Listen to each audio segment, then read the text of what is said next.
Je bénirai l'Éternel en tout temps. Ses louanges seront toujours dans ma bouche. Oh, j'aime qu'on ait un problème. Et puis qu'elle est content comme ça. Ah, m'pas caché, Dieu. Depuis m'commence li Bible moi chaque jour, m'senti charge problème moi yo sorti sous dôme. Oh, si c'est comme ça, moi pour aller couvrir acheter un Bible. Dégagez au marché. Mais en attendant, ou qu'attendez radio-télévision d'espoir? Radio Vision d'Espoir. Oh, moi t'attendais une annonce comme ça, oui. Mais qui ça a te dit? Lecture de la Bible en un an. Une émission qui vous accompagne à la découverte des trésors cachés de la parole de Dieu sur Radio Télévision d'Espoir. Chaque jour de 11h à 11h30 du matin, excepté mercredi 5h30, 6h de l'après-midi, samedi 7h30, 8h du matin, avec les sœurs Chantal Saint-Hubert, Claude Louis Orisma. Et votre servante, Maudeline Maurice Hilaire.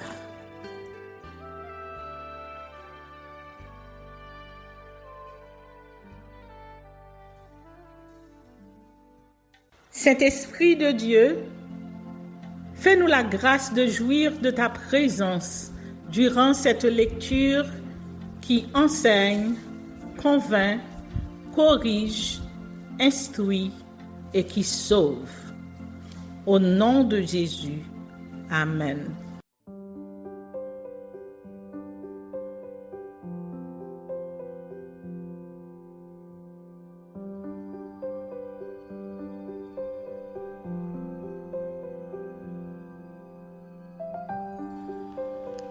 Esdras, chapitre 6. Édit de Darius. Alors le roi Darius donna ordre de faire des recherches dans la maison des archives où l'on déposait les trésors à Babylone. Et l'on trouva à Ashmeta, capitale de la province de Médie, un rouleau sur lequel était écrit le mémoire suivant. La première année du roi Cyrus, le roi Cyrus a donné cet ordre au sujet de la maison de Dieu à Jérusalem. Que la maison soit rebâtie pour être un lieu où l'on offre des sacrifices et qu'elle ait des solides fondements.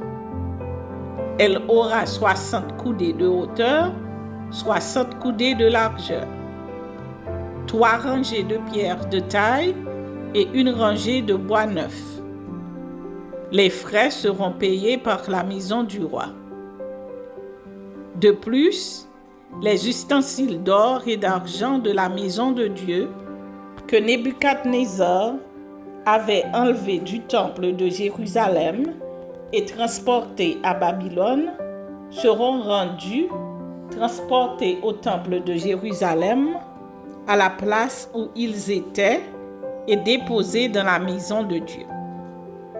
Maintenant, Taphnaï, gouverneur de l'autre côté du fleuve, Shethar-Boznaï et vos collègues d'Apharsac, qui demeuraient de l'autre côté du fleuve, tenez-vous loin de ce lieu. Laissez continuer les travaux de cette maison de Dieu, que le gouverneur des Juifs et les anciens des Juifs la rebâtissent sur l'emplacement qu'elle occupait. Voici l'ordre que je donne touchant ce que vous aurez à faire à l'égard de ces anciens des Juifs pour la construction de cette maison de Dieu. Les frais, pris sur les biens du roi provenant des tribus de l'autre côté du fleuve, seront exactement payés à ces hommes afin qu'il n'y ait pas d'interruption.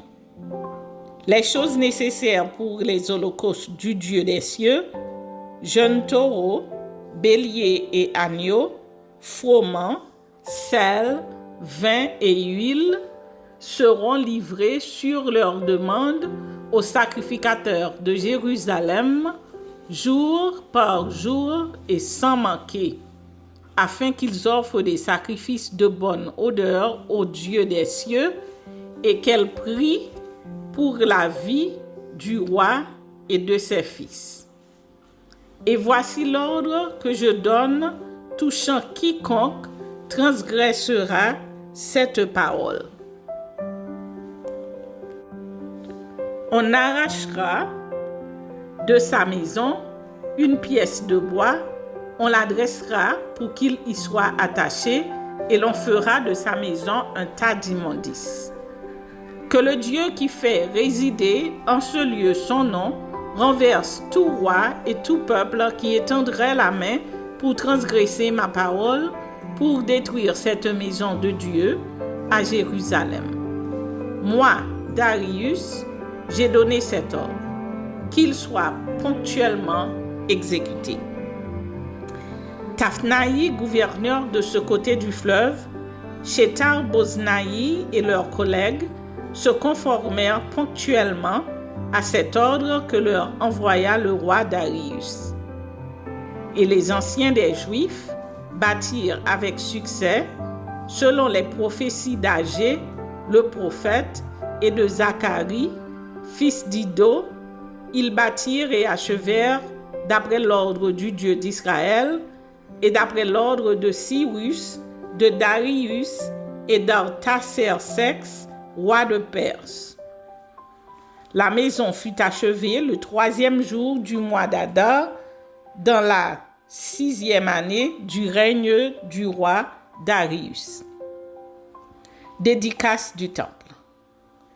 Les enfants d'Israël, les sacrificateurs et les Lévites, et le reste des fils de la captivité firent avec joie la dédicace de cette maison de Dieu. Ils offrirent pour la dédicace de cette maison de Dieu 100 taureaux, 200 béliers, 400 agneaux, et comme victime expiatoire pour tout Israël, 12 boucs, d'après le nombre des tribus d'Israël.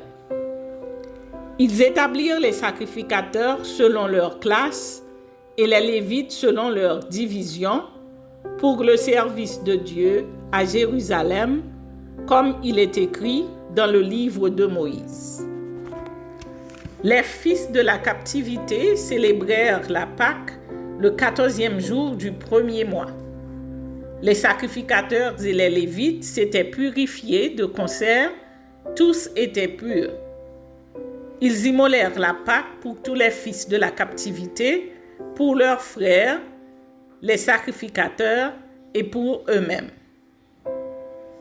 Les enfants d'Israël revenus de la captivité mangèrent la Pâque avec tous ceux qui s'étaient éloignés de l'impureté des nations du pays et qui se joignirent à eux pour chercher l'Éternel, le Dieu d'Israël. Ils célébrèrent avec joie pendant 7 jours la fête des pains sans levain, car l'Éternel les avait réjouis en disposant le roi d'Assyrie à les soutenir dans l'œuvre de la maison de Dieu, du Dieu d'Israël.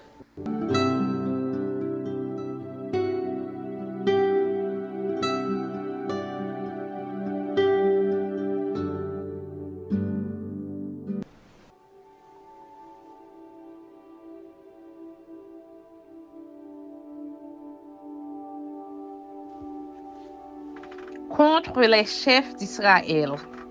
Ézéchiel chapitre 34. La parole de l'Éternel me fut adressée en ces mots. Fils de l'homme, prophétise contre les pasteurs d'Israël. Prophétise et dis-leur, ô pasteurs, ainsi parle le Seigneur l'Éternel. Malheur aux pasteurs d'Israël qui se paissaient eux-mêmes. Les pasteurs ne devaient-ils pas paître le troupeau? Vous avez mangé la graisse. Vous vous êtes vêtus avec la laine. Vous avez tué ceux qui étaient gras. Vous n'avez point fait paître les brebis. Vous n'avez pas fortifié celles qui étaient faibles, guéri celles qui étaient malades, Pensez celle qui était blessée. Vous n'avez pas ramené celle qui s'égarait. Cherchez celle qui était perdue. Mais vous les avez dominées avec violence et avec dureté. Elles se sont dispersées parce qu'elles n'avaient point de pasteur. Elles sont devenues la proie de toutes les bêtes des champs. Elles se sont dispersées. Mon troupeau est errant sur toutes les montagnes et sur toutes les collines élevées. Mon troupeau est dispersé sur toute la face du pays. Nul n'en prend souci, nul ne le cherche. C'est pourquoi, pasteur, écoutez la parole de l'Éternel. Je suis vivant, dit le Seigneur l'Éternel, parce que mes brebis sont au pillage et qu'elles sont devenues la proie de toutes les bêtes des champs, faute de pasteurs, parce que mes pasteurs ne prenaient aucun souci de mes brebis, qu'ils se paissaient eux-mêmes et ne faisaient point paître mes brebis. À cause de cela, pasteur, écoutez la parole de l'Éternel. Ainsi parle le Seigneur l'Éternel. Voici, j'en veux aux pasteurs. Je reprendrai mes brebis d'entre leurs mains. Je ne les laisserai plus paître mes brebis, et ils ne se paîtront plus eux-mêmes. Je délivrerai mes brebis de leur bouche, et elles ne seront plus pour eux une proie. Promesse au peuple. Car ainsi parle le Seigneur l'Éternel. Voici, j'aurai soin moi-même de mes brebis et j'en ferai la revue. Comme un pasteur inspecte son troupeau quand il est au milieu de ses brebis éparses, ainsi je ferai la revue de mes brebis et je les recueillerai de tous les lieux où elles ont été dispersées au jour des nuages et de l'obscurité. Je les retirerai d'entre les peuples, je les rassemblerai des diverses contrées et je les ramènerai dans leur pays. Je les ferai paître sur les montagnes d'Israël, le long des ruisseaux et dans tous les lieux habités du pays. Je les ferai paître dans un bon pâturage et leur demeure sera sur les montagnes élevées d'Israël. Là, elles reposeront dans un agréable asile et elles auront de gras pâturage sur les montagnes d'Israël. C'est moi qui ferai paître mes brebis, c'est moi qui les ferai reposer, dit le Seigneur l'Éternel. Je chercherai celles qui étaient perdues, je ramènerai celles qui étaient égarées, je panserai celle qui est blessée et je fortifierai celle qui est malade. Mais je détruirai celles qui sont grasses et vigoureuses, je veux les paître avec justice. Et vous, mes brebis, ainsi parle le Seigneur l'Éternel.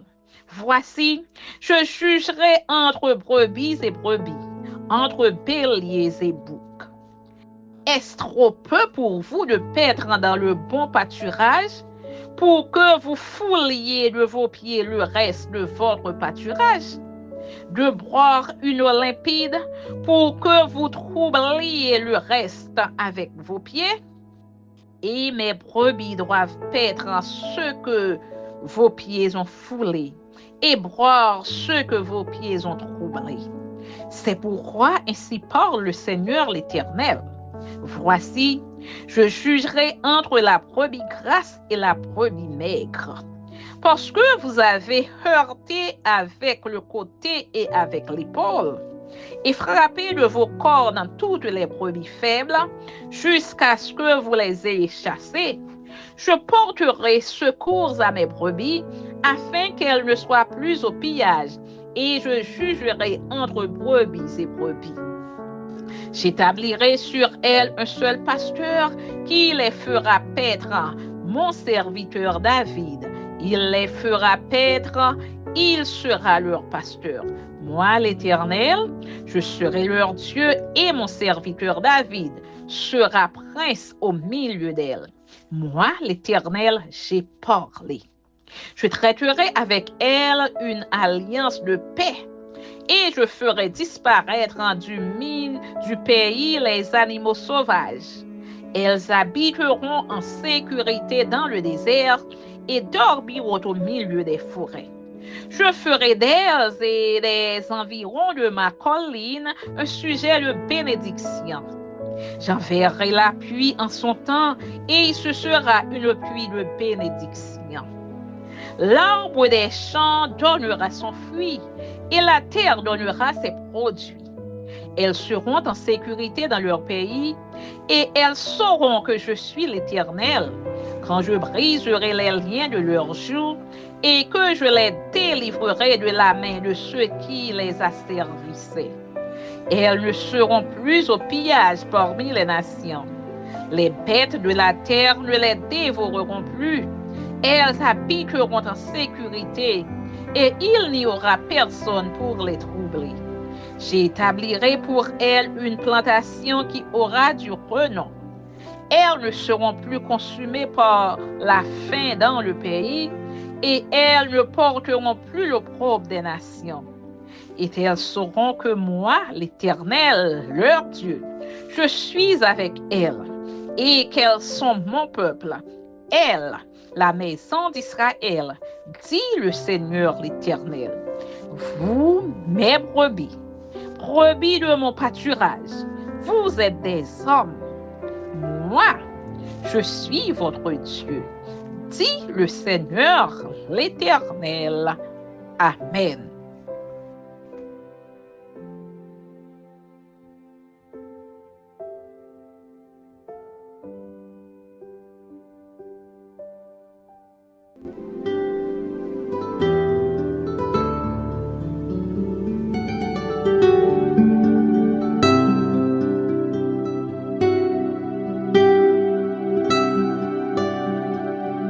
Merci Seigneur de nous donner le discernement dans la lecture de ta parole, que nous y prêtions attention afin d'appliquer notre cœur à la sagesse.